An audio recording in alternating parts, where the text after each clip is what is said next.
Welcome back to another video. I need somebody to explain this to me in the lamest of terms because I do not understand. So they bring back out the Syclone name, the GMC Syclone name, which was the fastest production vehicle, I believe 91, 92. All-wheel drive, turboed V6. It was just a weird truck. It was like $26,000. Straight from GM, didn't sell well because it was so much more money over a base model truck. And now a company is licensing the Syclone and I guess modifying vehicles to look like so. What I don't understand is you have to take a vehicle, a well-equipped GMC Canyon, Chevy Colorado is like 40 grand with most of the bells and whistles and a nice package. The ZR2s are a bit more, they're probably like 45, 46. I'm in Canada, so that for us is like 66 grand and like 50 to 53 for a well-equipped Canyon. So then you take it to this company that upgrades it for 40,000 US dollars. Just to clarify, this car I'm sitting in, which has the same horsepower, was that much money. So you're going to spend $40,000 to $45,000 on a well-equipped truck, to spend $40,000 to bump it up, supercharge it to 455, and I believe it's more money on top of the 40 grand to get it dropped 5 inches in the rear, and I think it was 3 in the front, so it sits in more of a sporty stance. I don't understand that. You could buy a Canyon, leave it just as it is, and use it as a vehicle and whatever, and you could buy this car.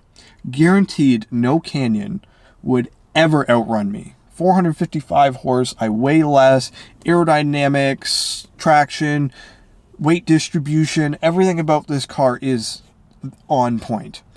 So who's going to spend 80 grand on a partial? If you bought a Canyon and you took it to a shop, you dropped 40 grand. They put an LT1 in it, they put all the Camaro goodies. You had magnetic ride, you had all of the fun stuff, you take it to the track, it does really well, does all that.